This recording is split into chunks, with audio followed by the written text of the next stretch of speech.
Finally today, new data shows the national office vacancy rate is 13%. That's the highest it's been since the mid-1990s, as more Australians now choose to work from home. So could vacant buildings in the CBD be part of the solution to Australia's housing crisis? Here's reporter David Taylor. It's a lonely Friday morning walk to his Sydney CBD office for funds manager Steve Johnson. I'm walking into the city on a Friday morning this morning, and it's a ghost town here in Sydney. The Australian Property Council monitors the use of office space.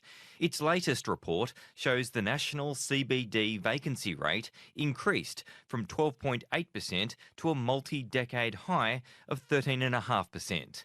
Steve Johnson expects the office vacancy rate to climb higher. It's going up by the month because there are completions still coming into the market, and as companies' leases expire, they are taking on less and less space. So this trend has certainly not peaked yet. 2024 is going to be a big year for more completions, and I think you're going to see companies further shrink their floor space. So we're not at the end of that process yet. This is a coming crisis. I don't think there's any doubt about that. Steve Johnson says the extent of the crisis will depend on how many bosses can encourage their workers back to the office. Erin Devlin runs People-to-People Recruitment Victoria and is involved in contract negotiations between workers and their bosses. She says workers have the upper hand right now in choosing to work from home because the labour market remains tight. Candidates are still wanting to have that flexibility and that option to work from home. I think that in Australia, we're seeing different working from home levels in different states, particularly the states with the prolonged lockdowns during COVID that became more used to those working from home practices, such as Victoria, for example.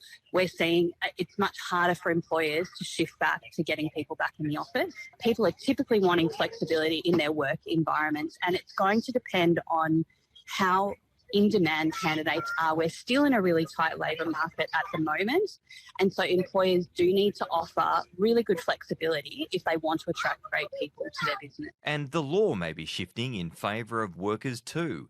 As part of the next stage to industrial relations changes, Labor and the Greens are looking at the idea of introducing a legislated right for workers to disconnect. In other words, legal protection for you as a worker to ignore calls from work if it's outside work hours, potentially making working from home more manageable. Green Senator Barbara Pocock is pushing for this reform. So that it's a reasonable, the employer can certainly contact in reasonable circumstances. You know, if there's a need for a wellbeing check, if there's a need to change an arrangement around work, those kinds of things seem very reasonable. And there are, the employee also, of course, at times will need to be responsive where those requests are reasonable. So we're looking at a common sense approach that's flexible and adapting to local circumstances, industry by industry. And if fewer workers are returning to CBDs across the country, can the vacant space be turned into affordable housing? Steve Johnson is confident it can. A conversion process here that needs to happen from office to residential and to industrial that's going to take some time. I'm actually quite excited about what it can do for CBD districts over a 10 and 15 year period as more of it becomes a living city rather than just a working city. I think that's quite exciting in terms of what it can do, particularly for the Sydney CBD. I think Melbourne's already had quite a bit of that. That's a funds manager, Steve Johnson there, ending that report from David Taylor.